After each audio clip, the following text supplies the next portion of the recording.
Hasta 1992, vamos a ir un poquito atrás, el único que podía generar electricidad era Comisión Federal de Electricidad. Bueno, en realidad hasta 2013, por Constitución. Después de la nacionalización de la industria eléctrica, el único que podía generar electricidad era Comisión Federal de Electricidad y en la entonces Luz y Fuerza del Centro, que después Calderón la liquidó. Bueno, en 1992, con Salinas de Gortari, modifican la Ley del Servicio Público de Energía Eléctrica. Y ahí dicen, lo que no es servicio público son algunas áreas donde puede invertir los privados. La Constitución decía, el servicio público de energía eléctrica solo le corresponde al Estado. Y en el artículo 28 de la Constitución decía, las empresas del Estado no son monopolios. Entonces, CFE y Luz y Fuerza eran las únicas que podían generar y vender electricidad, generar, transmitir y vender electricidad. En 1992, Salinas de Gortari hace una trampa en una ley y dice, hay algunas áreas donde puede invertir los privados. Esa es, digamos, la primera acción en ese momento en contra de la Constitución para que los privados inviertan en electricidad. De 1992 al 2013 ocurren varias acciones que hacen que los privados generen más electricidad, aun cuando estaba en contra de la Constitución. Una de las medidas que tomaron fue las llamadas sociedades de autoabasto, que aquí habló el presidente López Obrador muchas veces de ellas, que eran ilegales porque no estaban en la Constitución y porque el autoabasto no era una industria que quería generar su propia electricidad para su consumo, sino que simularon un esquema en donde alguien generaba, alguien compraba, fuera de lo que decía la Constitución, y decían era una sociedad de autoabastecimiento, totalmente fuera de la ley, totalmente fuera de la Constitución. Ese fue el esquema a través de los cuales empezó a haber inversión privada. Hubo otro esquema, que los privados invertían y le vendían toda la electricidad a Comisión Federal de Electricidad. En 2013 se cambia la Constitución con Peña Nieto, la llamada reforma energética. Le dan a Comisión Federal de Electricidad un nuevo nombre en la Constitución, que era Empresa Productiva del Estado. Obligan a CFE a dividirse en pedacitos. Antes era una empresa integrada. La obligan a dividirse en pedazos regionales y también de acuerdo a lo que atendían. Su objetivo al final pues era privatizar todo el sistema de energía eléctrica. Cambian la Constitución, le quitan al 28 constitucional que las empresas del Estado no deben considerarse monopolios y van quitándole a CFE su capacidad de generación y van entrando los privados. Supuestamente para promover las energías renovables por motivos ambientales, se hicieron proyectos que no pagaban a la red de transmisión, con la idea de promover supuestamente las renovables. Pero lo que empezó a pasar es que CFE empezó a perder espacio en la generación eléctrica. ¿Qué problemas tiene esto? Bueno, los países que tienen puro mercado eléctrico y sistemas eléctricos totalmente privados tienen muchos problemas técnicos y de tarifas de energía eléctrica y se pierde además soberanía sobre el sistema eléctrico nacional. Cuando llega el presidente López Obrador, les dice a todos los autoabastos, a todas las sociedades de autoabasto, tienen que ponerse en orden. las sociedades de autoabasto se amparan. Hace una ley para que Comisión Federal de Electricidad genere el 54% de la energía eléctrica y los privados el 46%, además de otras acciones dentro de CFE. Se aprueba la ley en el Congreso y la Suprema Corte de Justicia de la Nación la echa para atrás. Ese fue uno de los primeros problemas en donde la Corte tuvo atribuciones fuera de lo que dice la Constitución, porque estaba legislando por encima de lo que dijo el Congreso. Bueno, cuando nosotros logramos la mayoría calificada en el Congreso, hacemos una propuesta para que en el 28 constitucional se recupere ese pedacito que dice: las empresas del Estado no son monopolio, para que pueda generar el 54% de la energía, como se había planteado durante ese periodo, porque es importante, se lo he dicho yo a los empresarios, a todo el mundo, tener una Comisión Federal de Electricidad fuerte. Y en vez de llamarle empresa productiva del Estado, le llamamos nuevamente empresa pública. No porque no queramos que sea productiva, sino porque tiene un sentido público de rescate de lo público. Se cambia la Constitución y a partir de ahí se cambian todas las leyes que se cambiaron en el 2013 y recuperamos una CFE verticalmente integrada. Y dice la ley, ahora sí, que CFE tiene que garantizar al menos el 54% de la generación eléctrica y el 46% lo pueden hacer los privados, sea vendiéndole a CFE o vendiendo una parte a lo que se llama el mercado eléctrico. Así quedaron las leyes. En este nuevo marco legal es que ahora ya tenemos firmes las inversiones para el próximo año. ¿Qué inversiones? CFE va a invertir, además de lo que ya traía desde el sexenio anterior, que todavía falta inaugurar algunas plantas, va a invertir en 4 plantas de ciclo combinado que usan gas natural. A ver si pones otra vez la gráfica de Emilia. 4 plantas de ciclo combinado. ¿Qué es el ciclo combinado? Que tiene una turbina de gas y una turbina de vapor, son más eficientes y usan gas natural. ¿En dónde van a estar estas plantas?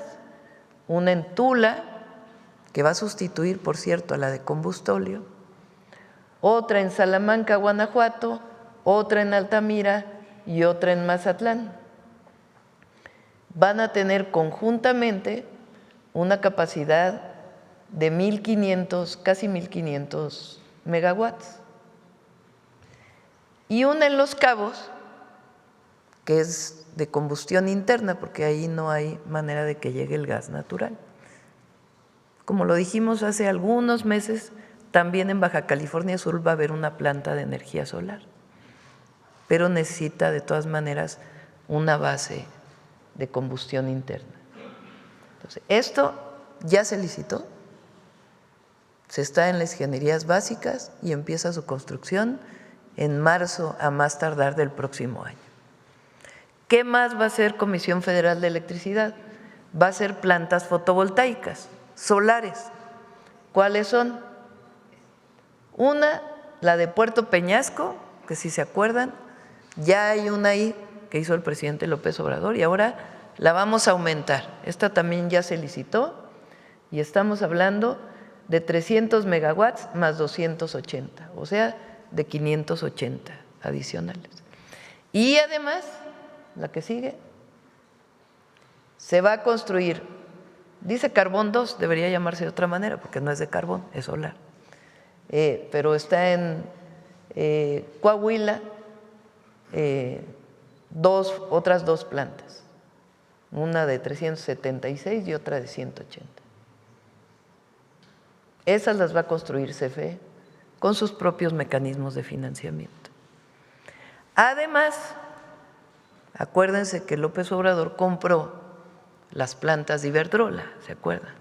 Con un mecanismo especial.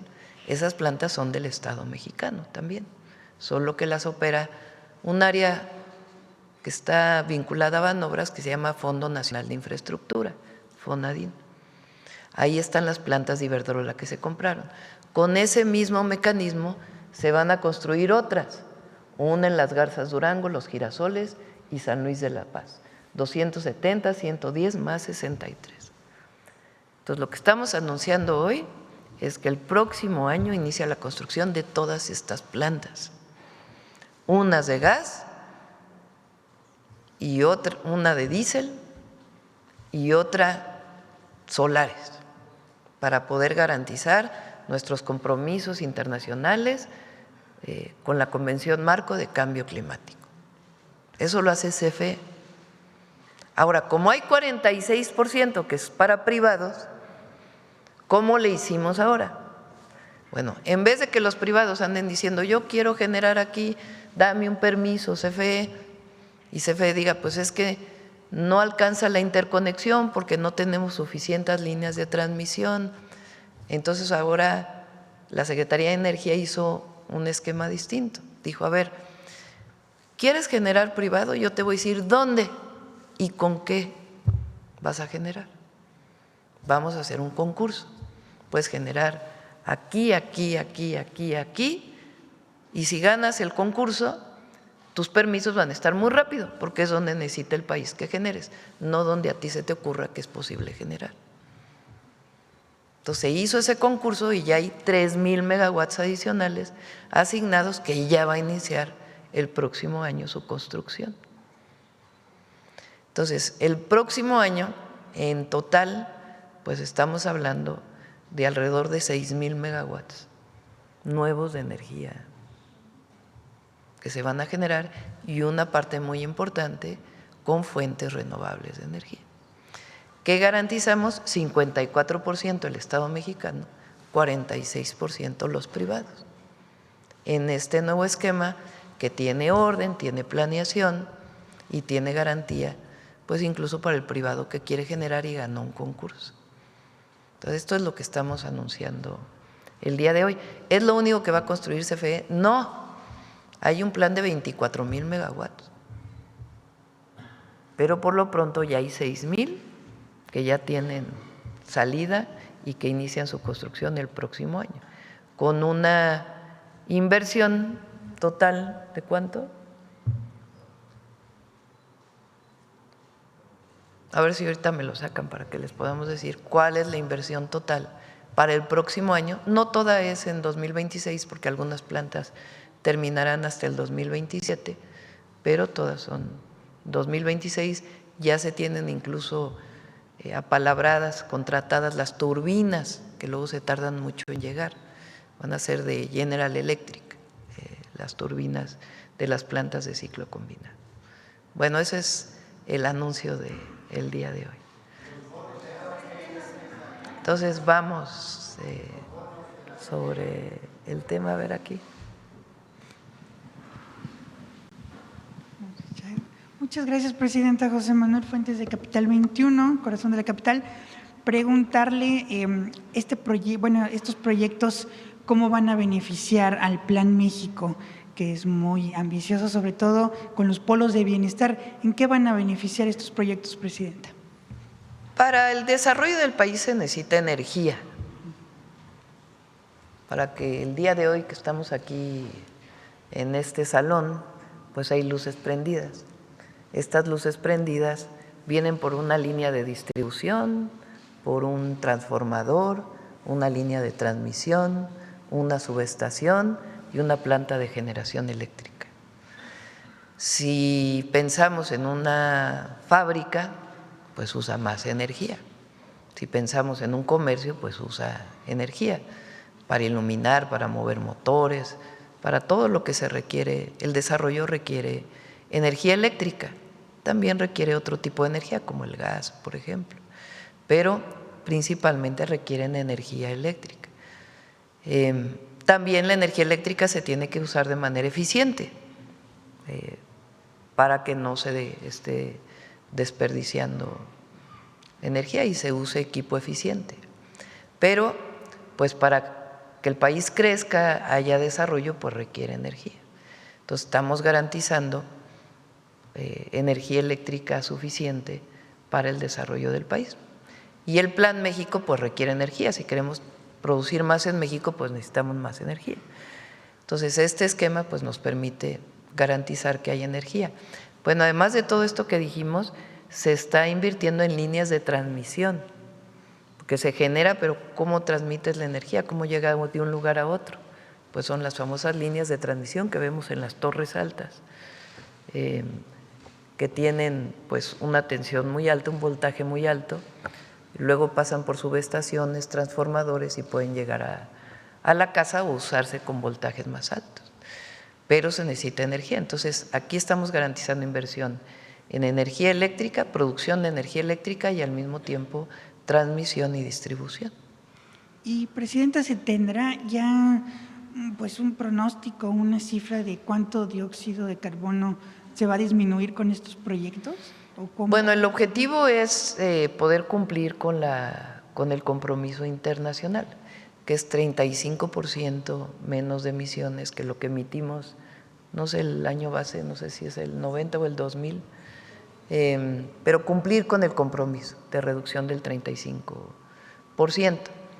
Entonces, ¿qué es lo que se hace? Si estas plantas solares hubieran utilizado una planta de gas, ¿cuánto nos estamos evitando? Y eso son 1 millón de toneladas, más de 1 millón de toneladas de CO2 equivalentes se llama. En otro tema, Presidenta, ahorita que inició la conferencia con el tema de Venezuela, preguntarle si México no tiene contemplado tener una llamada telefónica o buscar a los presidentes de la región como Petro, Lula da Silva, para proponer una mesa de dialogación o ser intermediarios ante esta amenaza que está haciendo el presidente Trump en contra de Venezuela. ¿No se buscará un diálogo o algo para que se pueda encaminar pues a la paz en la región? Sí podemos buscarlo, obviamente lo que buscaríamos es todos los países de América Latina. Es indispensable garantizar la paz y la soberanía de los pueblos, que no solamente es la Constitución mexicana, sino los fundamentos también de los tratados internacionales y de el fundamento de la Organización de Naciones Unidas. También es importante, si nosotros siempre podemos estar como un punto de negociación, de reunión, si así lo consideran las partes. O sea, las partes tendrían que proponernos y si no, pues buscar mediadores que permitan pues evitar cualquier conflicto en la región. En otro tema, Presidenta, también el día de hoy en la tarde va a empezar la distribución de la colección del 25 para el 25. Usted va a encabezar esta entrega. Preguntarle por qué es importante fomentar la lectura entre los jóvenes y también, qué libros se van a entregar, si van a ser o cómo va a ser la distribución. A ver si tienen el 25 para, creo que son 27 para el 25 ya. A ver si tienen los libros para poderlos poner.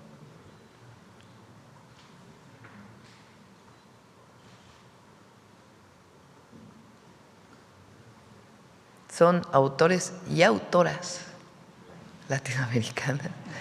Y para que haya equidad, paridad, va a haber una colección especial que todavía se está trabajando de mujeres, escritoras. Juan Gelman, Cómo tirar contra la muerte, Julio Cortázar, Las armas secretas y otros relatos, están ubicadas en lo que se llamó el boom latinoamericano. Algunos son un poco más recientes, pero están ubicadas en ese periodo, que fue el periodo que se llamó del realismo mágico, donde digamos la novela, bueno, hay varias, ¿no? Pero 100 años de soledad, Pedro Páramo de Juan Rulfo, están ubicadas en este periodo, entre muchos otros. Y algunas de estas no son, digamos, las obras más conocidas de estos autores. Entonces, Julio Cortázar, Nona Fernández, Manuel Rojas, Raúl Zurita, Piedad Bonet, Gabriel García Márquez, Roberto Fernández Retamar, Miguel Donoso Pareja, Roque Dalton, Dante Leano, Alaí de Fopa, poeta, Miguel Ángel Asturias, premio Nobel, Carlos Montemayor y Fabricio Mejía, que ese ya es bastante más moderno, Adela Fernández, Guadalupe Dueñas, Amparo Dávila, Sergio Ramírez, José María Arguedas, Blanca Varela, Eduardo Galeano, Mario Benedetti, Luis Brito García, Osvaldo Bayer, Juan Carlos Onetti, Andrés Caicedo y Eduardo Rosenbach. Y se invitó a jóvenes, entonces van a ser mujeres y hombres jóvenes, y va a ser gratuito, una distribución gratuita, y al mismo tiempo va a ser en otros países de América Latina, otras ciudades de América Latina donde se está haciendo esta repartición, a las 4 de la tarde en el Zócalo. Por último, Presidenta, se llevó a cabo la reunión entre Estados Unidos y México en temas de seguridad. Preguntarle cuáles fueron los avances, cuáles fueron los temas que se abordaron, y también si se abordó pues el tema del fentanilo, que ya va a ser considerada como un arma de destrucción masiva por parte de Estados Unidos. Muchas gracias. El último tema no se abordó porque la declaración vino posterior a la reunión que se tuvo. Pues hay una serie de lineamientos que se están siguiendo, acciones, y se da seguimiento en estas reuniones. Particularmente hubo un tema que le interesó al gobierno de los Estados Unidos, que es el uso de drones por la delincuencia. Entonces, se tocó este tema, entre muchos otros temas. Este tema no se había tocado previamente. Y en realidad es qué está haciendo México, si se conoce dónde está, cómo está, en fin, temas que ayudan a fortalecer la seguridad de los dos lados de la frontera. Y se garantizó, porque en todos los acuerdos, comunicados que hay, de hecho hay un comunicado, ¿no?, de Relaciones Exteriores, se hace mucho énfasis en la garantía de la soberanía de nuestro país.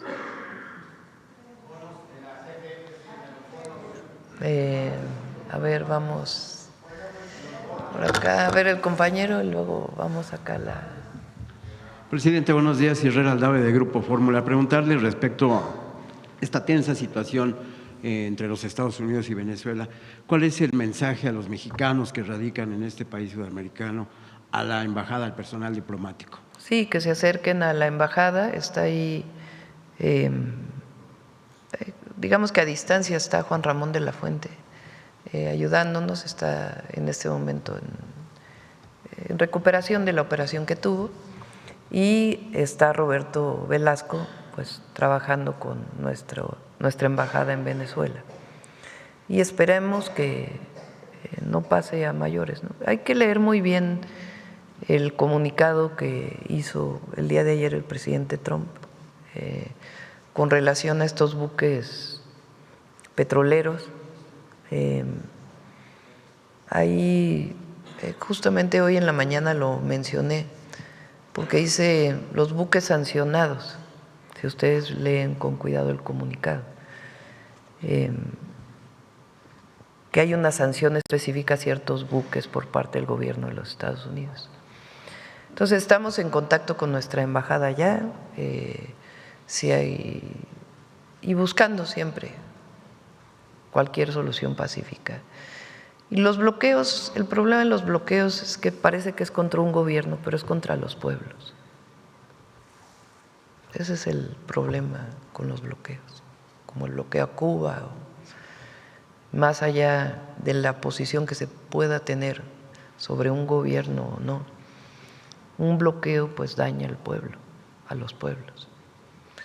Pero bueno, Esta es nuestra posición siempre dentro de la política exterior que debe seguir el gobierno mexicano guiado por la Constitución.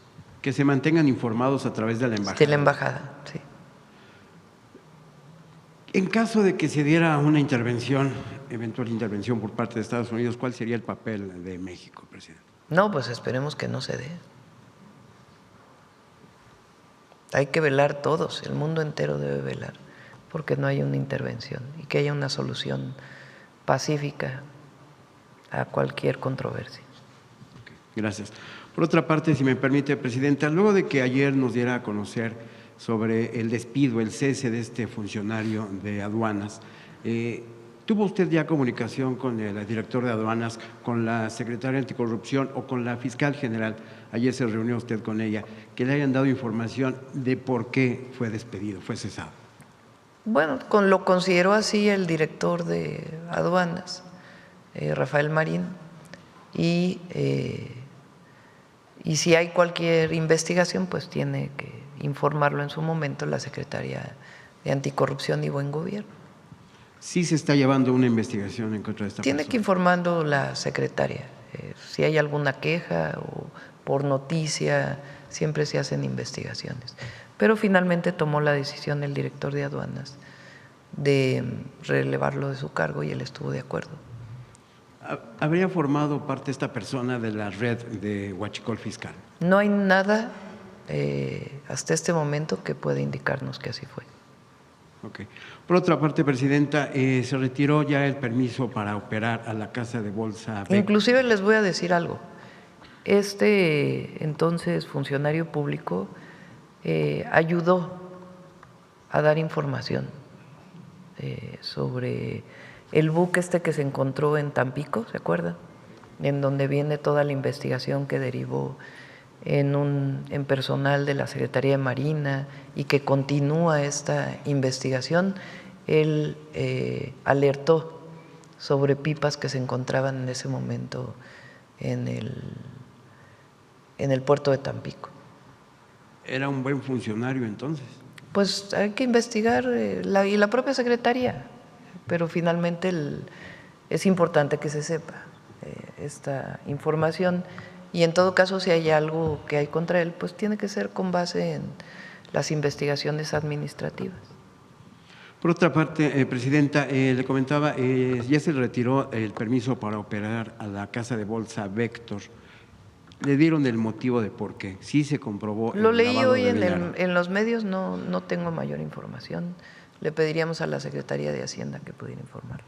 Ok, presidenta. Y respecto a este tema… Hace algunos meses me informaron que iba a haber una venta de esta casa. No sé si tenga que ver con esto o no, pero que la Secretaría de Hacienda lo informe. Okay. Gracias, presidenta. Regresando al tema, si me permite, de esta reunión de seguridad México-Estados Unidos, el Departamento de Estado habla de que va a haber una conexión de las plataformas de inteligencia México-Estados Unidos.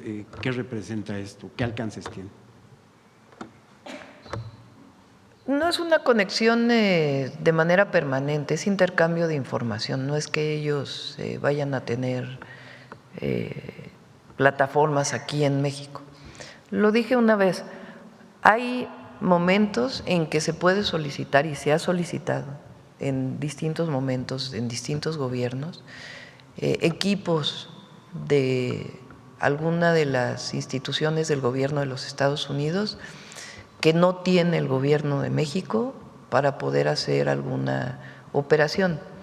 En esos casos, pues hay un convenio formal, hay protocolos formales de utilización de plataformas que presta Estados Unidos a solicitud del gobierno mexicano. Se ha hecho en diversos momentos en la historia reciente del país, se hizo también con el presidente López Obrador y nosotros a través de la Secretaría de la Defensa principalmente se solicita este apoyo de Secretaría de Marina a través de protocolos específicos. Y estos son, digamos, los mecanismos que normalmente se utilizan. No es que ellos tengan plataformas de manera permanente con autorización nuestra vigilando. De acuerdo al balance que hace el Gabinete de Seguridad, ¿es muy grave la utilización de drones o por qué les Fue a importa solicitud del gobierno de los Estados Unidos que que se investigara. Ha habido algunos casos que nos ha tocado a nosotros en el último año, 1 o 2, donde ha habido utilización de estos artefactos, pero recientemente no ha habido, en los últimos meses no ha habido información sobre ello. Incluso ha habido algunas veces que se han incautado en las distintas operaciones que se han hecho. Y ellos plantearon que era un tema importante y entonces se vio en la reunión, pero no por alguna cuestión especial. Estos dos casos se han tratado de ataques a la Unión Americana, como ellos lo llaman. No, nada que ver con… No, en un caso fue un ataque a las fuerzas federales, a la Secretaría de la Defensa, elementos de la Secretaría de la Defensa. Que fue público, está en los medios de comunicación, pero ni siquiera lo hemos detectado nosotros en la frontera, pero a Estados Unidos le interesa y es parte, digamos, del entendimiento y de la comunicación que puede haber en relación a esto.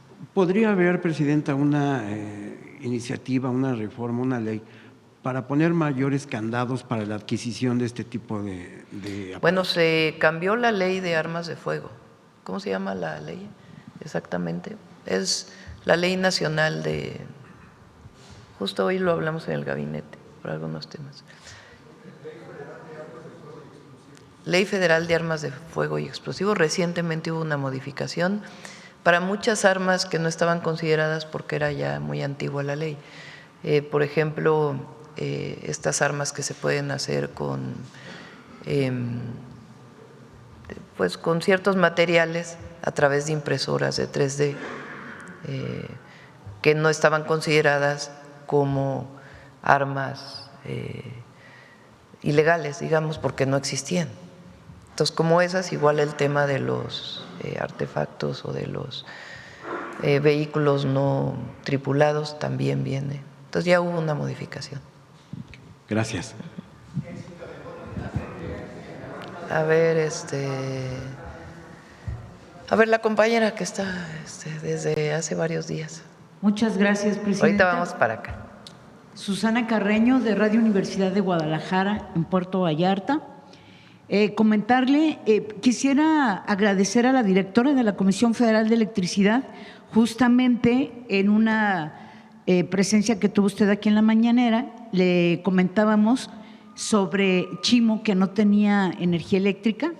Ya pusieron los postes y en enero terminan de poner lo que falta para la comunidad. Están muy agradecidos y envían un documento, Presidenta. Por otro lado, he sido muy persistente en mis participaciones con respecto a lo de las playas. Déjeme decirle que ayer estuvo el arquitecto Luis Guaracha del Instituto de Planeación de Bahía de Banderas entregando ya a Ileana Villalobos.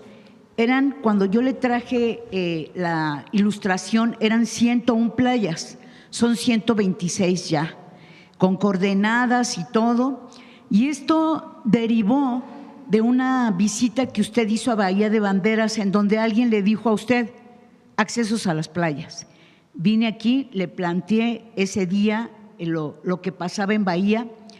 Afortunadamente, el alcalde de Bahía de Banderas, Héctor Santana, escuchó a los ambientalistas, siguió las instrucciones de usted, de las funcionarias federales, y hoy tenemos 126 playas y se entregaron ayer con coordenadas y todo. Esto forma parte de la agenda que nosotros tenemos como medio de comunicación en Radio Universidad de Guadalajara, pero todo lo que hemos estado trayendo aquí a la conferencia deriva en algo que hoy le quiero comentar, que es una muy buena noticia.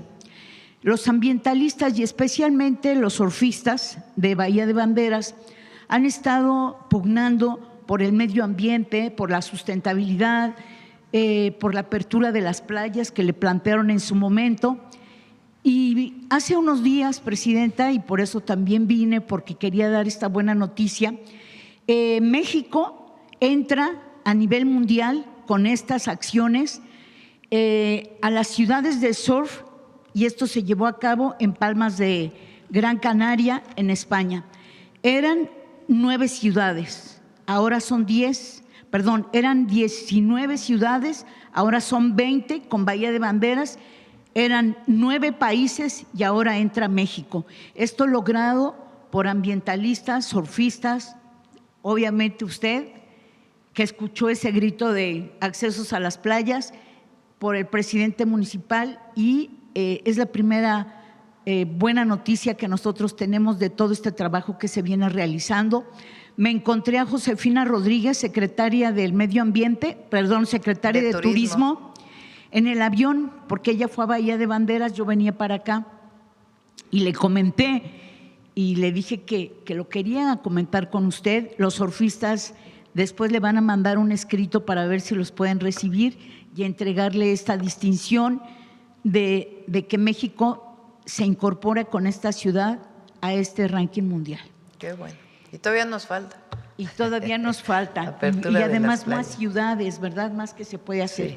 Bueno, por otro lado, Presidenta, bueno, desde luego quiero agradecer a toda la estructura de la Semarnat, de la Profepa, porque aunque yo no venga aquí a la mañanera, estoy con Ileana, estoy con Brenda Rubalcaba, también ya terminamos lo del el programa de ordenamiento ecológico, y nuestro siguiente proyecto, Presidenta, es que ya tenemos Bahía de Banderas con la consulta pública, ya están los resultados, esperamos tenerlos antes de que termine el año, pero vamos por toda la bahía.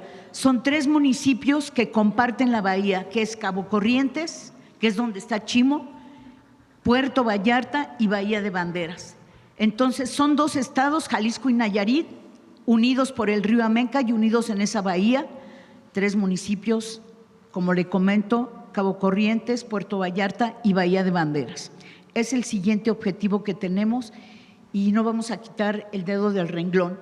Pero así como vamos avanzando, también encontramos obstáculos, encontramos gente que no nos permite, y entre ellos le acabamos de dejar a Ileana 1,049 firmas del colectivo San Pancho, porque en el estado alguien, un funcionario, dio una mía que no debía haber dado y pretenden seguir construyendo de manera inadecuada, y sobre todo en un lugar costero como es San Pancho, en Bahía de Banderas.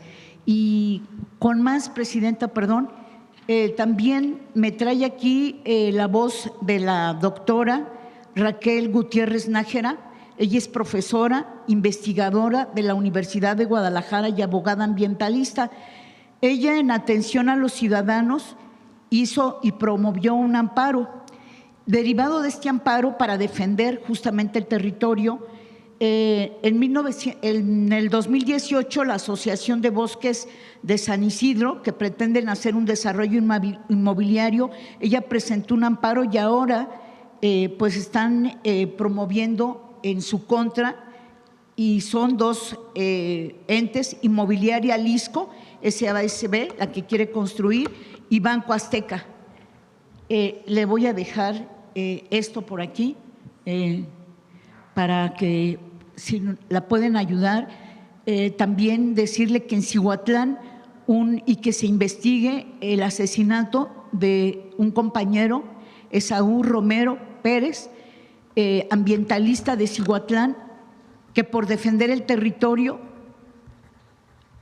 lo asesinaron prácticamente saliendo de su casa. Eso es lo que le traigo en cuanto al medio ambiente, y gracias por el apoyo. Finalmente, Presidenta, el día 11 de diciembre se llevó a cabo la reunión del Consejo de Seguridad Pública, la sesión que sostuvieron con los gobernadores, saber a qué se comprometió el gobernador de Jalisco. También le tomaron protesta en el mismo día, en esa mesa, a Protección Civil, estaba Laura Velázquez, y tomó protesta como miembro del Consejo. Para nosotros nos preocupa mucho los atlas de riesgo, pero qué compromisos en materia de seguridad tuvieron los gobernadores, en especial, si no se puede ahora, en otra oportunidad, nos gustaría saber cuáles fueron los compromisos que estableció Pablo Lemus, gobernador de Jalisco. ¿Por qué se lo planteo en particular? Porque estamos viviendo una situación que podemos comparar hoy día, Puerto Vallarta y Bahía de Banderas. Bahía de Banderas tiene mando único ya, equiparon a los policías. En contraparte, Puerto Vallarta, que por cierto no tenemos todavía la cuestión del programa de ordenamiento ecológico que ya se hizo en Bahía. En materia de seguridad en Puerto Vallarta, Presidenta, queremos saber qué pasan con los recursos federales hacia la seguridad. ¿Por qué? ¿Los policías no les sirven los radios?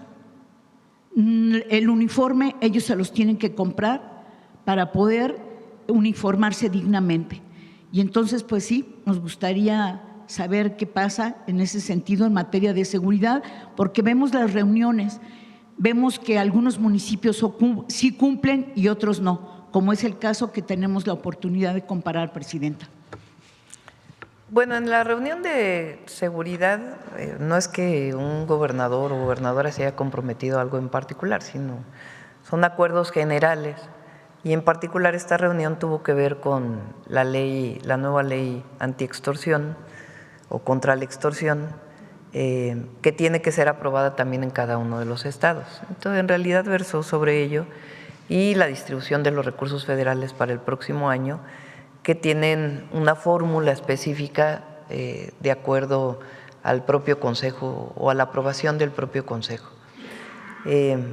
Ya este tema que hablas, pues vamos a pedirle al Gabinete de Seguridad que pueda revisar lo de Puerto Vallarta.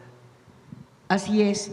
Me están mandando un mensaje que hubo un operativo en el penal de Ixtapa, destituyeron al titular del penal precisamente porque encontraron pues toda una serie de situaciones que no se deben de manejar.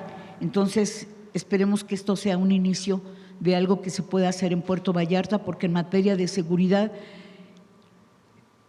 los ciudadanos no estamos en buenas manos, Presidenta. Muchas gracias. Gracias. Bueno, vamos acá a ver a la compañera. Gracias, Presidenta. Yusber Carolina, de Código Libre. Presidenta, volviendo al tema, ¿sabremos la cantidad de cuántos mexicanos hay en Venezuela? A ver si nos lo puede pasar Roberto, por favor. ¿Cree que con este tema o cómo se puede preparar México para un posible aumento de la migración? ¿Migración de? Venezolanos en Latinoamérica y también en México y otros países. A ver si tiene también migración, ¿cuántos venezolanos hay en este momento, por lo menos con permisos en México? Ajá, para poderlo informar. Nosotros vamos a velar porque siempre hay una solución pacífica. Ese es el papel que tiene que tener México. Y la protección de nuestros ciudadanos siempre. Entonces, vamos a ver que nos mande Roberto la nota, pero sí están trabajando de manera muy cercana con la embajada. Okay. Y sé que ahorita habló de posibles conversaciones con el presidente, nada más para enfatizar, ¿ha tenido usted alguna conversación con el presidente Maduro últimamente? No he tenido. Okay. En este tema también, y cambiando un poco, la Serie del Caribe que siempre se hace en Venezuela, pues 3 países, incluido México, Puerto Rico y Dominicana, dicen no van a participar en sus juegos de béisbol en Venezuela por todo lo que está pasando. ¿México podría ser sede también para ello? ¿Cuál? ¿Qué? La Serie del Caribe que se hace en Venezuela, Ajá, de béisbol, 3 países. Bueno, pues vamos a preguntarle ahí. No solo sería un asunto deportivo, ¿verdad? Entonces, autodeterminación, y si México puede ayudar siempre, siempre va a ayudar. Okay. Presidente, en otro tema, ayer la Corte Interamericana de Derechos Humanos condenó a México por el caso de Ernestina Asensio, la indígena de Veracruz, que bueno, por los hechos ocurridos en 2007.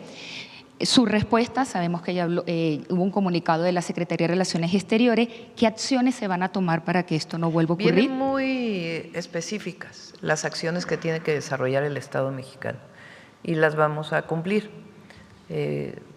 Hoy me pasaron la nota de exactamente cuáles son las acciones que se deben cumplir.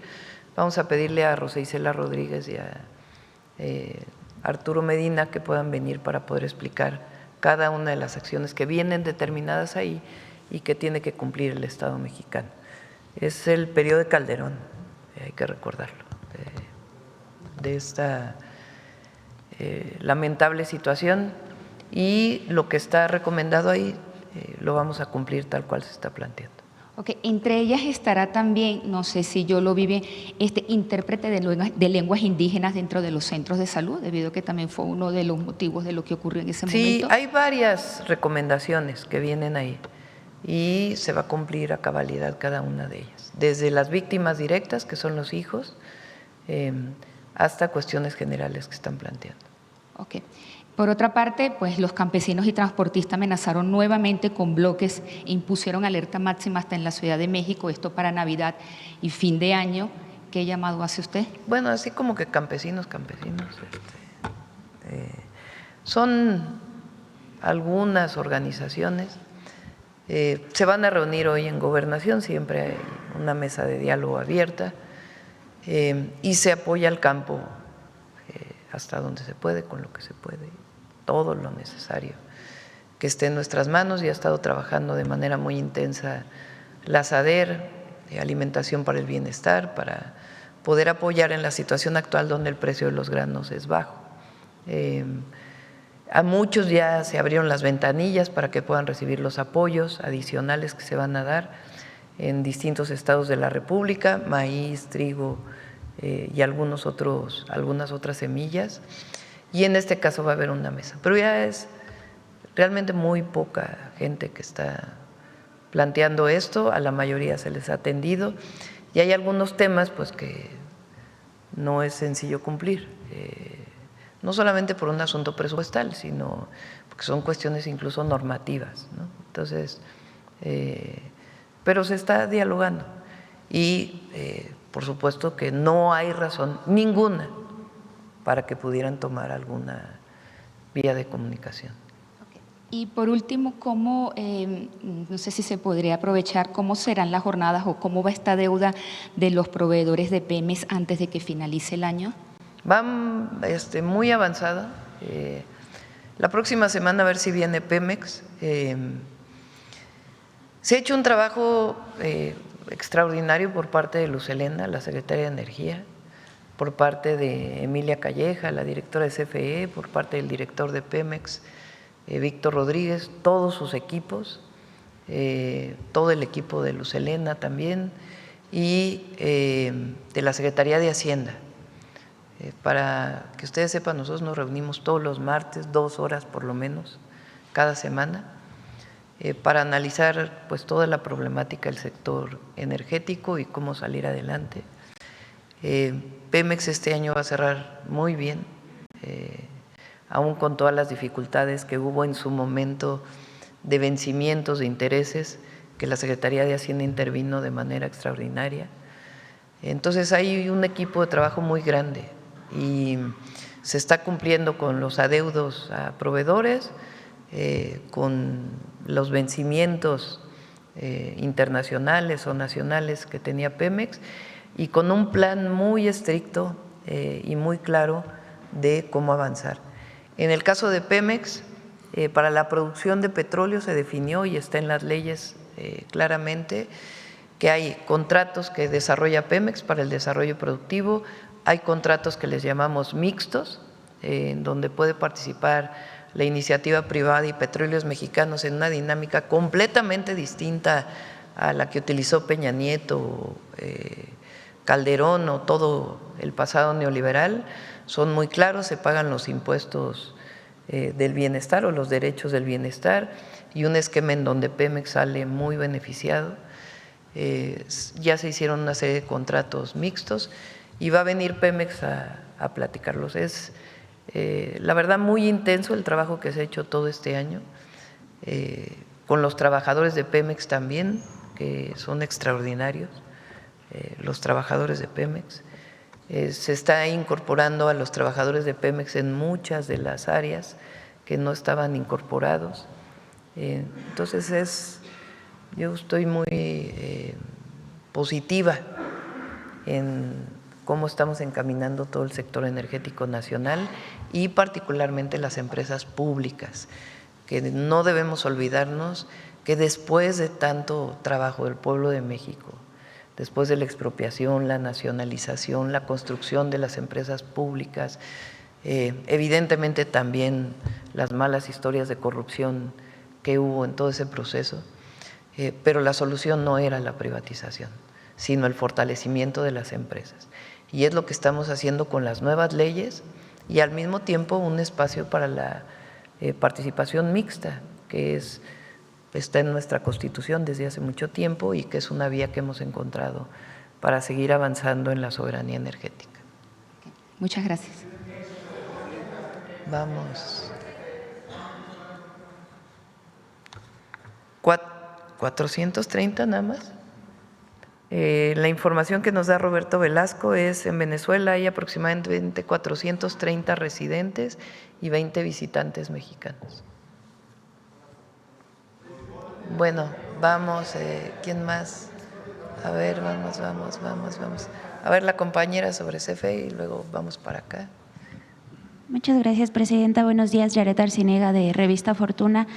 Presidenta, para la directora de CFE, durante 2025 CFE ha tenido que concentrar buena parte de sus recursos y atención en el restablecimiento de servicio eléctrico tras los desastres naturales en distintas regiones del país. En este contexto, nos gustaría preguntarle cómo se articula y prioriza el plan de inversiones de la empresa para atender, pues al mismo tiempo, las contingencias operativas y la expansión de la infraestructura eléctrica.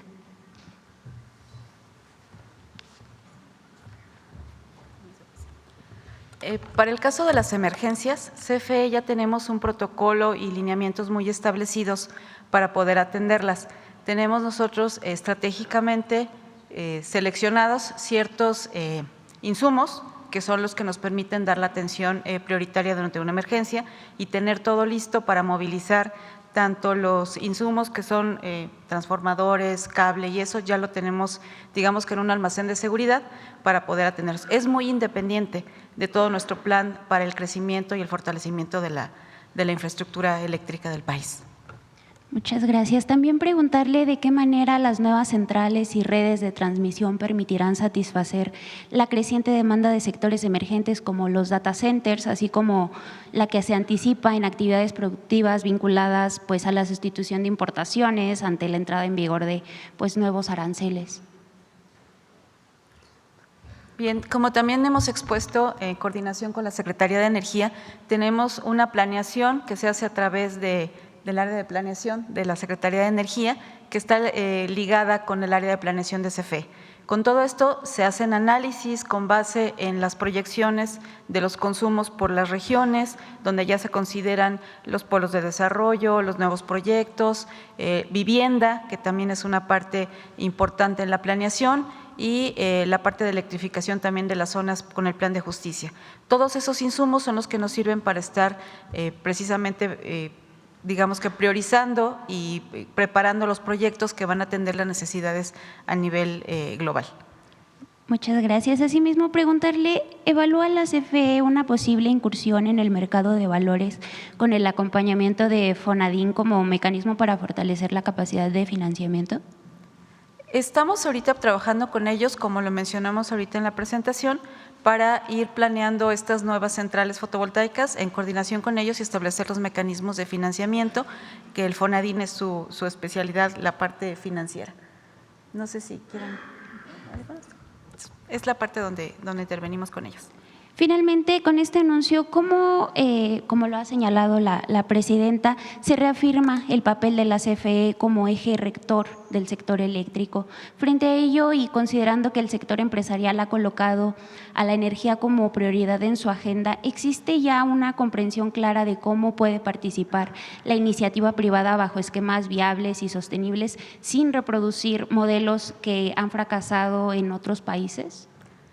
La intervención de los privados en CFE la tenemos mediante los esquemas mixtos, como lo comentó también la presidenta, y las reglas están claras y estamos igualmente regidos por todo lo que nos indique la cabeza de sector. Muchas gracias. Es una visión distinta. Nosotros nos interesa mucho que esto quede sobre la mesa y que se reconozca. O sea, la visión de todo el periodo neoliberal era la privatización como lo que iba a sacar a México lo que iba a permitir el desarrollo. privatizaron prácticamente todas las empresas del Estado. Las que no privatizaron es porque el pueblo no lo permitió, la verdad. O en el caso de Pemex, porque fue durante mucho tiempo lo que se llamaba la caja chica del gobierno. Pero su visión era privatizar. Nosotros tenemos una visión en donde el Estado tiene responsabilidades. Responsabilidades en garantizar los derechos del pueblo de México, educación, salud, acceso a la vivienda, agua, y al mismo tiempo tiene una responsabilidad en la conducción del país, incluso en el terreno económico. Y en el caso de las empresas estratégicas, como las empresas energéticas, tenemos que garantizar por soberanía e incluso por operación técnica del propio sistema la garantía de tener empresas públicas fuertes. Y hoy en la ley está establecido que garantice, en el caso de CFE, el 54% de la generación. Y la transmisión, por Constitución, le corresponde exclusivamente al Estado mexicano, particularmente a la Comisión Federal de Electricidad. En ese marco entra la participación privada en el 46%, a través de distintos esquemas que están garantizados por la ley. ¿Qué fue lo que pasó con la reforma energética del 2013? Según esto, particularmente en el petróleo, dijeron que por la reforma energética iba a haber tanta inversión privada que íbamos a llegar incluso a 3 millones de barriles de petróleo de producción diaria. ¿Qué fue lo que pasó? Endeudaron a Pemex y cayó la producción a 1.6 millones de barriles diarios. O sea, ni la una ni la otra. Y en muchos casos solo sirvió para la especulación de algunas empresas privadas que decían que ya tenían más reservas y por lo tanto subieron sus bonos en las bolsas de valores o sus acciones en las bolsas de valores.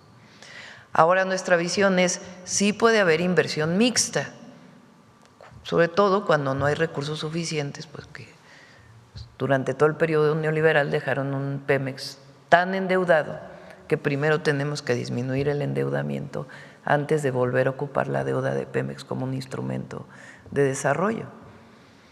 Entonces, frente a estas circunstancias se buscan inversiones mixtas que sean favorables para el pueblo de México y favorables para la nación.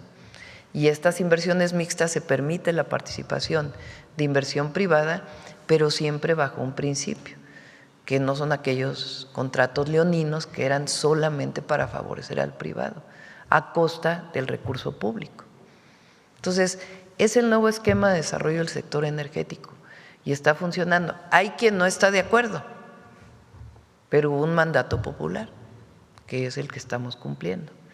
Y hemos estado hablando mucho con empresarios nacionales, extranjeros, para explicarles cuál es el nuevo modelo de desarrollo del sector eléctrico y la mayoría están de acuerdo, tan están de acuerdo pues que están participando en concursos como el que se acaba de emitir. Muchas gracias, presidenta. Como segundo tema, si nos permite, para la Secretaría de Energía, Pemex ya asignó los 5 primeros contratos de asociación mixta. ¿Podría confirmarnos si se asignarán más antes de que concluya este año y cuáles serán las metas de producción en gas y petróleo? Y a propósito, secretaria, de los proyectos de transmisión de CFE, ¿cuál es la expectativa a partir de la producción local de petróleo y gas de ir sustituyendo gas natural que viene de Estados Unidos? Vamos a pedirle a Pemex que venga la próxima semana con Luz Helena para que se pueda explicar pues muchas cosas de Pemex que son muy buenas, que se han estado trabajando, entre otras el incremento en la venta de gasolinas y diésel de Pemex y los 300,000 barriles diarios que está produciendo la refinería Olmeca. Hoy están montando la empresa Icafluor Mañana, hoy no, mañana.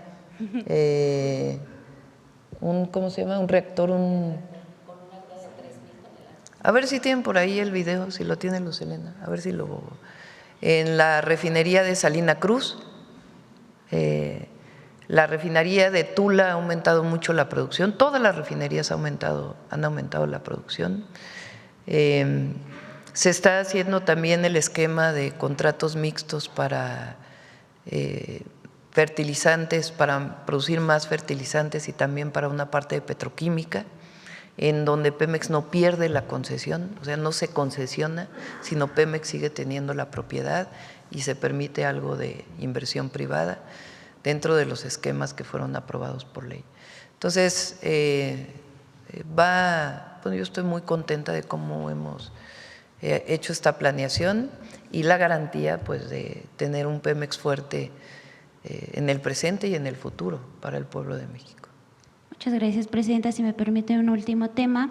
Sobre el sector de seguros de gastos médicos mayores, quisiéramos preguntarle si una vez que las aseguradoras cuentan con un nuevo marco fiscal en lo que se refiere al IVA, en su rubro de daños, ¿no sería momento de retomar la antigua demanda de los sectores de la población que adquieren coberturas privadas para servicios médicos, de revisar el costo de estos seguros, presidenta? Mencionar que cada año se registran incrementos de precios en estas coberturas derivados de los problemas de competencia, según diversos estudios. Las personas que cuentan con un seguro de gastos médicos mayores, pues les implica una cuarta parte de sus ingresos, y pues se afirma, presidenta, que en el segmento de gastos médicos mayores hay una concentración de mercado en solo 4 compañías. Se le puede pedir a la nueva Comisión Nacional Antimonopolio que pueda hacer una revisión. Muchas gracias, presidenta. Gracias. Buen día. Bueno, ¿quién más? A ver, el compañero allá atrás de chamarra gris.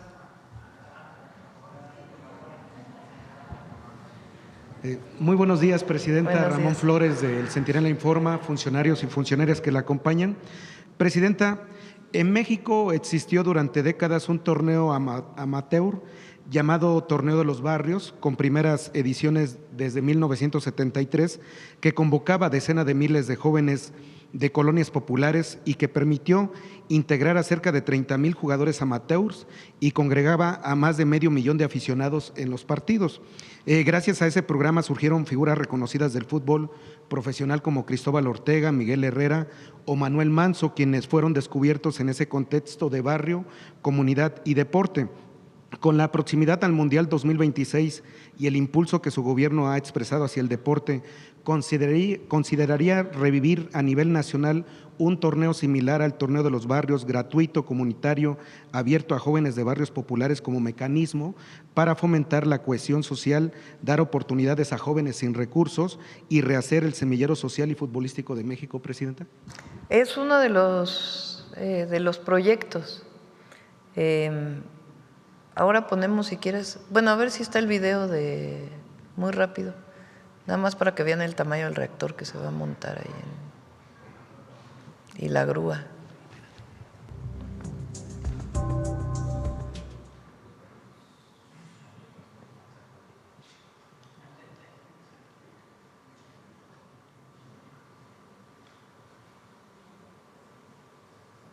A ver si… Ahí se ve. Bueno, medio se ve porque brinca la imagen. A ver si sale, al final sale la grúa.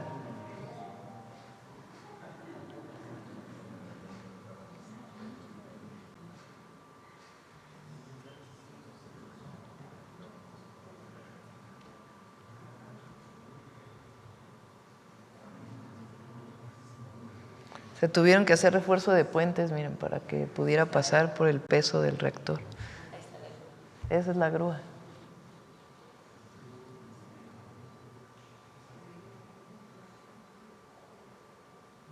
Es en Salina Cruz. En Tula y Salina Cruz, esas refinerías ya existían, pero lo que se está haciendo es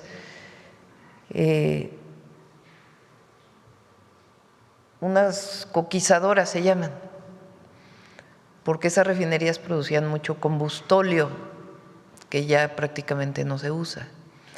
Entonces, para producir más gasolina y lo que resta es coque, que es ya un material sólido en realidad, que se usa mucho en hornos cementeros, inició con el presidente López Obrador y a nosotros nos está tocando la terminación de la refinería de Tula, Salina Cruz y muchas modernizaciones que se están haciendo en el Sistema Nacional de Refinación. El próximo año entra a un mantenimiento Deer Park allá en Texas, que se requiere como parte de pues, la programación de la refinería. Bueno, esa es una. Y ahora sí, la pregunta era, ya hasta se me olvidó la pregunta. No, bueno, presidenta, nada más preguntarle. Lo de los torneos. Sí, lo de torneos a ver, de los ponte, barrios. a ver si tienes la cantidad de mundialitos que va a haber para el mundial. Una de las solicitudes que le pedí yo a CONADE es esta que estás diciendo. O sea, la Federación Mexicana de Fútbol tiene su historia, digamos. Mejor no toco ese tema, algún día se podría tocar. Pero lo importante a muchos de nosotros nos tocó ya un mundial, a mí pues ya me tocaron 2, me va a tocar un tercero en México. Me tocó el del 70, tenía yo 8 años. El del 86 ya era más grandecita y ahora que ya estoy más grandecita. Bueno, ¿qué te queda cuando, como niña, como niño, joven, cuando hay un mundial? Pues un deseo enorme de jugar fútbol. Si uno pasa por todos los campos de barrio cuando está el mundial, pues se vuelve una euforia estar jugando fútbol. Entonces, ¿qué nos puede dejar el mundial más allá de que queremos que la selección haga un buen papel y le deseamos toda la suerte del mundo? Pues lo que queremos que nos quede es justo eso, los torneos de barrio, los torneos de pueblo. Queremos mejorar las canchas, que ya dijimos, son más de 3,000 que queremos mejorar junto con los estados y los municipios, pero también que haya semilleros. En los Pumas le llaman cantera, la cantera. Entonces le llamamos las canteritas en las reuniones. Semilleros de jóvenes, de niños que quieran jugar fútbol y que a través de la CONADE, pues en su momento incluso puedan vincularse con alguno de los equipos de fútbol profesionales, con sus fuerzas básicas, en fin. Entonces, eso es lo que es una de las ideas que tenemos con el Mundial. Obviamente los murales, hacer torneos, que se viva el fútbol como algo social, no solamente el que tiene la posibilidad de ir a pagar un boleto en el estadio, que por cierto son bastante caros, o el que lo pueda ver en una de las plazas que estamos organizando para que se pueda ver de manera gratuita en una plaza, sino también pues que quede un legado de semilleros de niños y jóvenes, niñas y jóvenes del fútbol. Entonces hay uno donde vienen todos los mundialitos, le llamamos, y copas. ¿No viene otro? Ahí está, mira, una copa paralímpica, una copa del trabajador, una copa de oro, copa popular, copa nacional de mujeres, fútbol IMSS 21, un torneo de salón femenil, el Street Child, que ese es con la FIFA, un torneo de fútbol sin correr para adultos mayores, una copa de CONADE, atletas de alto rendimiento de 12 a 15, y son en realidad 74 mundialitos y copas. Y la idea pues es el semillero, los semilleros. Ok, Presidenta. Presidenta, continuando también con el tema del Mundial, la jefa de gobierno de la Ciudad de México, Clara Brugada, ha anunciado que presentará en estos días una iniciativa de ley de rentas justas y asequibles que, entre otras cosas, le quita a los ciudadanos el derecho a decidir libremente sobre el uso de sus propiedades, impone un sistema de precios máximos por zona, además de que limita los espacios de hospedajes del sector turismo, justo cuando se espera un gran flujo de visitantes por los partidos del Mundial de Fútbol y múltiples eventos que la ciudad alberga cada semana. Hay antecedentes de que en el pasado usted ha intervenido para modificar o detener ordenamientos legales que lastimaban estos derechos y obstaculizaban el desarrollo económico de la capital del país, como fue el caso del artículo 60 de la Ley Constitucional de Derechos Humanos que legalizaba las invasiones y despojos. Por lo que la pregunta es si en este caso también planea usted intervenir para impedir una violación a los derechos de los capitalinos o incluso la pérdida de los empleos por afectaciones económicas por esta ley. No conozco en particular la ley y Clara es una gran jefa de gobierno. No creo que vaya a interrumpir algún derecho. Lo que es cierto, y es algo que tanto quien renta como quien busca una renta, lo que es cierto que está pasando particularmente en la Ciudad de México es que las rentas son muy altas. Ha pasado en otras ciudades del mundo y nosotros pues tenemos que garantizar el derecho a un techo. Entonces, no conozco cuál es la regulación, entiendo que Clara pues ha consultado, entonces no podría yo opinar en particular sobre la regulación. Lo cierto es que hay muchas personas en muchos lugares de la ciudad que solicitan que haya cierta regulación, como hay en otras ciudades del mundo, para el Airbnb y las otras plataformas, para pues que haya cierta regulación. Y la otra, pues es un asunto de una discusión amplia de cómo hacer para que sea la vivienda accesible para todas y para todos. Ella tiene un programa de vivienda también social muy ambicioso, también nosotros tenemos el programa de vivienda de Infonavit y de Conavit tiene ese objetivo, pues que sea vivienda para aquellos que ganan entre 1 y 2 salarios mínimos. Entonces habrá que revisar exactamente qué es lo que está planteando Clara y después opinar sobre ello. Presidenta, en otro tema, en el estado de Puebla se ha denunciado públicamente el presunto resurgimiento de una red de huachicol en la red del Triángulo Rojo, en la región del Triángulo Rojo, que de acuerdo con testimonios y reportajes periodísticos estaría vinculada a Antonio Valente Martínez Fuentes, alias El Toñín, quien durante años habría operado con protección política a través del partido local Pacto Social de Integración. Es relevante precisar que el PCI es un partido local cuyo control y dirigencia recaen actualmente en la diputada federal del PRI, Nadia Navarro Acevedo, hecho ampliamente señalado en el ámbito político del Estado. En este contexto, han circulado videos con amenazas dirigidas a funcionarios del actual gobierno de Puebla, incluido el secretario de Gobernación. Asimismo, el fundador y propietario del medio Acento 21, presentó denuncia formal manifestando temor fundado por su integridad y su vida tras haber sido objeto de amenazas directas en material videográfico presuntamente relacionadas con su labor periodística sobre estos hechos.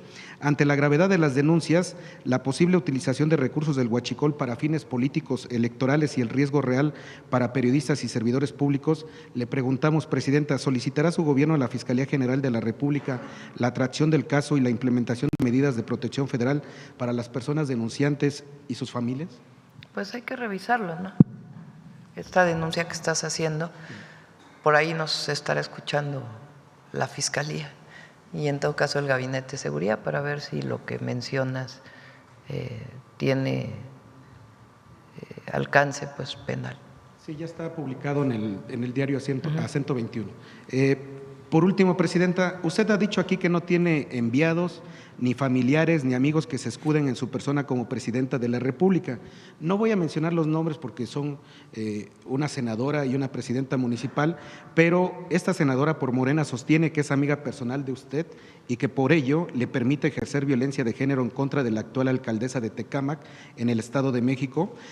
Actualmente mantiene y financia un plantón frente al Palacio Municipal integrado por familiares, amigos, quienes pretenden seguir cobrando como aviadores como lo hacían desde hace 6 años.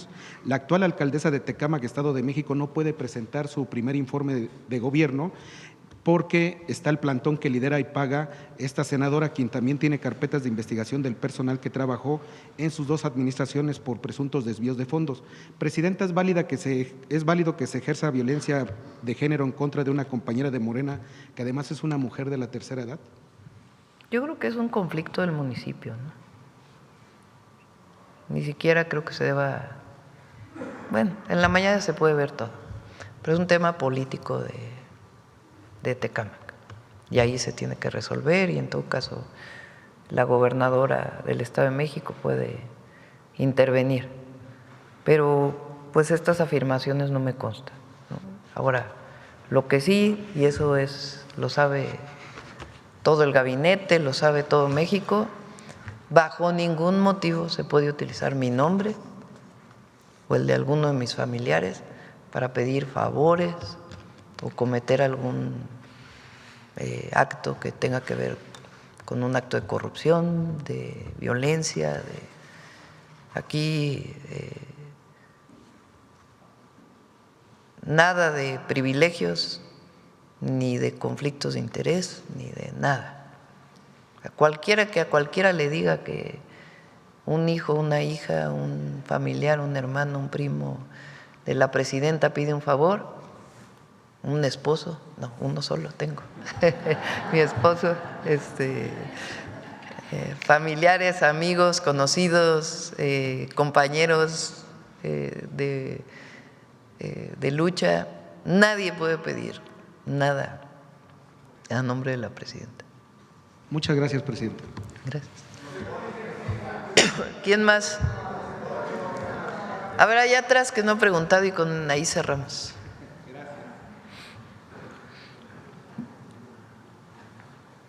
Gracias, presidenta. Funcionarios, buenos días. Gracias por la invitación y permitirnos participar. Ulises Juárez, de Energía Debate.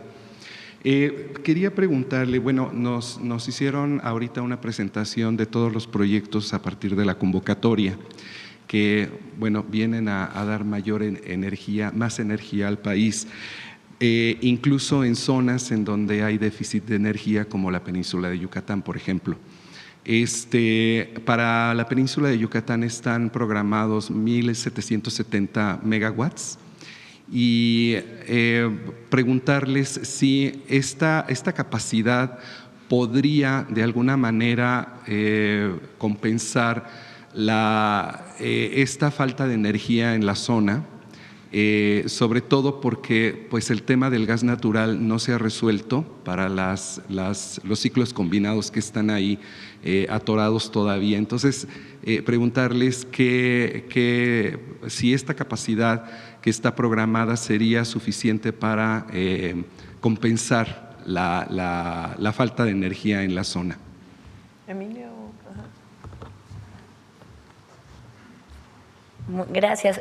Como lo mencioné, esta es la parte de proyectos privados que también generan, pero están en construcción. Bueno, ya prácticamente se concluyó la construcción de Mérida 4, que es otra planta de la central otra central de ciclo combinado de la CFE, que provee alrededor de 400 megawatts adicionales, y va a entrar en operación en 2027 Valladolid, que va a aportar alrededor casi 1,000 megawatts adicionales. Entonces, lo que se está haciendo con estas convocatorias, y como la presidenta instruyó, también va a haber otra convocatoria en enero, es complementar la demanda de generación que se requiere en todos los puntos donde se requiere. Entonces, se complementa tanto la inversión pública con la inversión privada, pero no es solamente eso. En efecto, están estas plantas nuevas que son inversión privada, pero también están las plantas que están por entrar de la Comisión Federal de Electricidad, que la directora ha presentado en varias ocasiones, Mérida 4 y Valladolid, que están por inaugurarse.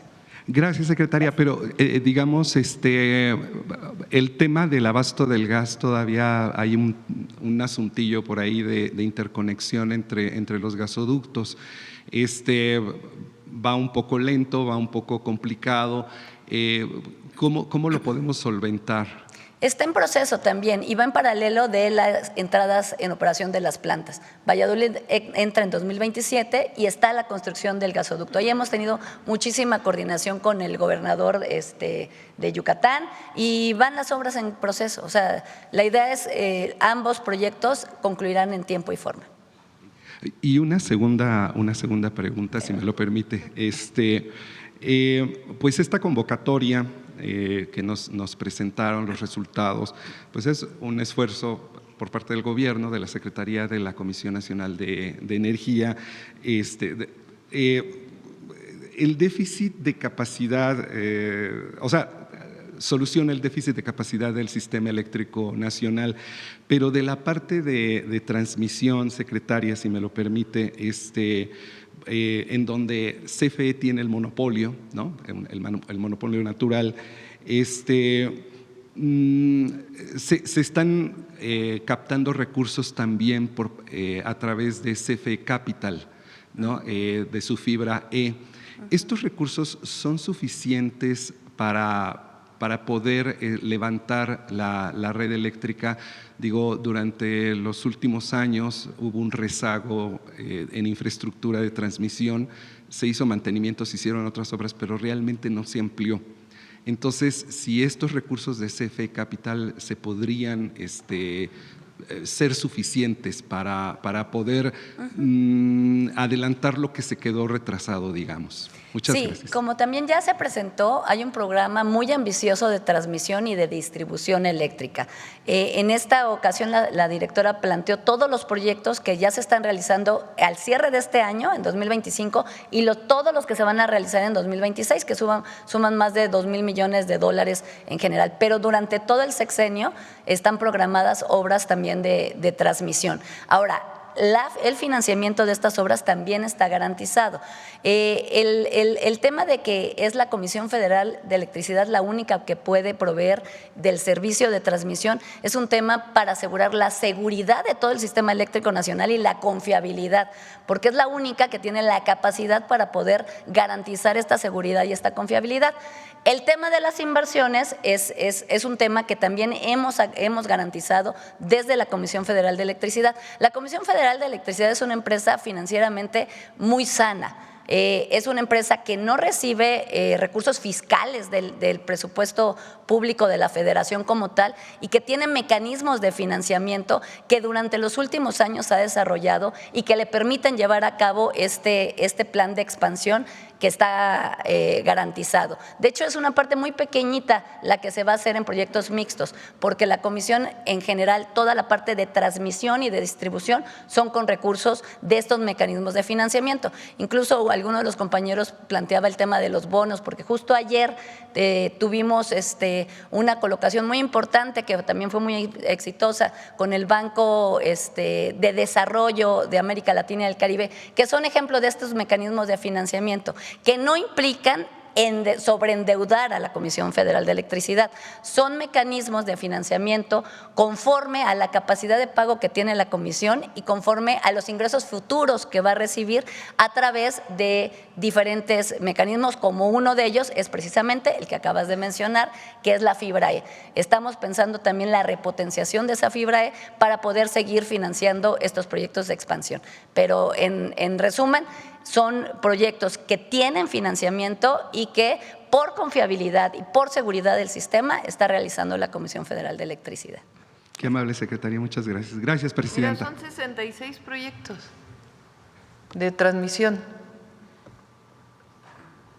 Hay otra razón por la cual hay monopolio natural de las líneas de transmisión. Ni modo que cada quien pusiera sus propias líneas de transmisión. Hay una línea de transmisión. Cuando yo estudié energía, yo hice una maestría en energía. Bueno, tengo un posgrado en energía. Y eso nos enseñaban, nos decían, el sector eléctrico es un monopolio natural. Esa era Después vino todo el periodo neoliberal,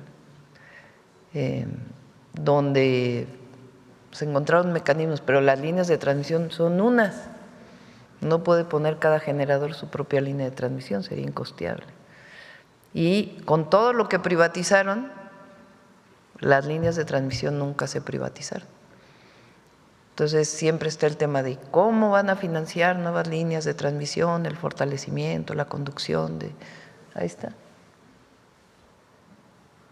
Son varios proyectos porque son líneas de transmisión, nuevas torres, nuevas subestaciones eléctricas, transformadores, todo lo que representan las líneas de transmisión y distribución. Y el caso de Yucatán, tenemos un sistema interconectado nacional.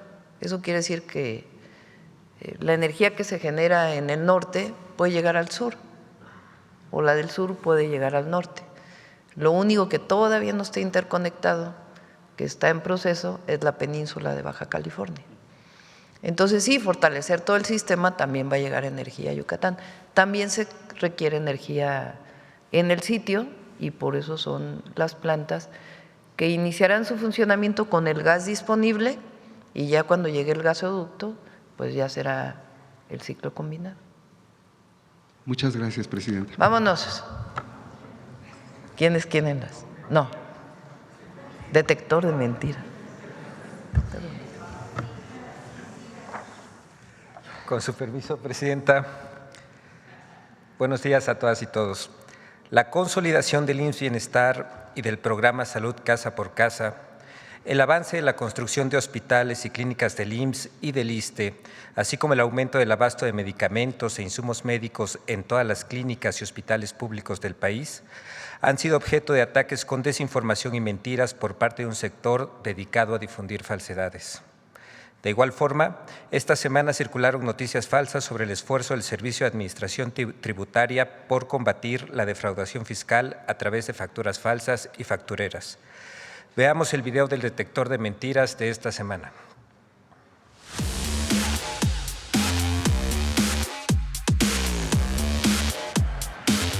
Mentiras sobre el presupuesto al sector salud, el desabasto de medicamentos y falsas alarmas sobre una nueva epidemia de influenza son algunas de las noticias falsas que el detector de mentiras localizó esta semana.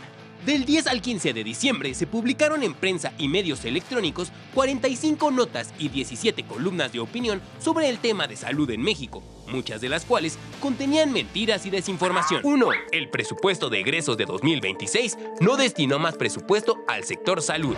Si el mensaje llegó después de la aprobación de la reforma a la Ley General de Salud, en la que toda la población puede acceder a los servicios de cualquier institución pública, pero eso sí, no se destinan más recursos al sector salud. ¡Mentira! En 2026, el sector salud recibió un incremento de presupuesto de 5.9% con respecto a 2025, lo que representa poco más de 137.851 millones de pesos, alcanzando un presupuesto total de 2.453.283 millones de pesos. 2. Falsa epidemia de influenza H3N2 y que esta variante representa un problema de salud para México. ¡Mentira!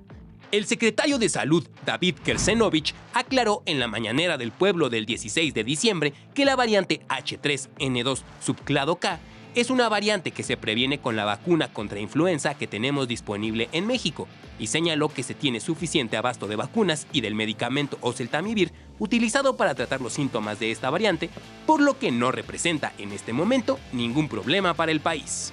3. La visita de la presidenta Claudia Sheinbaum al Hospital General Regional de Ciudad Juárez fue un montaje para ocultar el desabasto de medicamentos. Mire, cuando vimos estas imágenes, supimos que se trataba de una farsa, de una puesta en escena. ¡Mentira! El Instituto Mexicano del Seguro Social desmintió el 15 de diciembre que sea un montaje el video publicado por la institución del abasto de medicamentos en el Hospital General Regional número 2 de Ciudad Juárez. Explicó que los anaqueles vacíos que se observan en el video se usan para separar medicamentos caducos o deteriorados, pero no existen medicamentos en esa condición y agregó que el abasto está garantizado. Otros comunicadores llegaron al extremo de utilizar videos generados por inteligencia artificial que mostraban un estudio como prueba del falso montaje.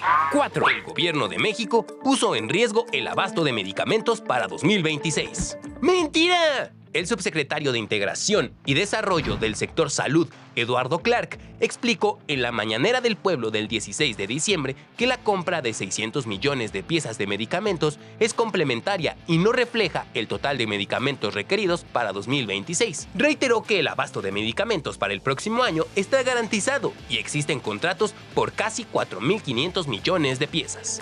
5. La reforma a la Ley General de Salud aprobó cárcel por usar vapeadores y cigarros electrónicos. A la cárcel por usar vapeadores y cigarros electrónicos. Los diputados le dieron el golpe a la reforma de la Ley General de Salud. ¡Mentira! La Ley General de Salud no sanciona la posesión ni el uso personal de cigarrillos electrónicos y vapeadores, tampoco criminaliza al consumidor. El artículo 282 quater castiga las actividades de carácter comercial y la cadena de distribución. 6. El SAT iniciará procesos penales sin investigaciones exhaustivas previas y con la sola sospecha. Basta una sospecha para paralizar empresas, congelar cuentas o incluso enviar a la prisión a alguien. El SAT tiene más poder que nunca. Le han aprobado una serie de herramientas, de armas, de facultades que pueden ser usadas contra cualquier persona sin que el ciudadano tenga ni siquiera tiempo para defenderse. ¡Mentira! Las reformas al Código Fiscal de la Federación, que entrarán en vigor en 2026, no faculta al SAT para solicitar la prisión preventiva oficiosa por la sola sospecha de emitir facturas falsas. Según el Código Fiscal de la Federación, la autoridad fiscal debe soportar su investigación y probar que se trata de facturas falsas. El SAT aclaró que se garantiza el debido proceso y el derecho de audiencia de las y los contribuyentes, por lo que no quedan en la indefensión.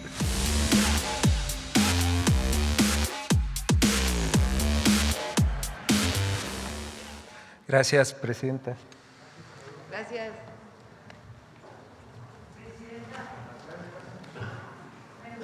Sí, pásate.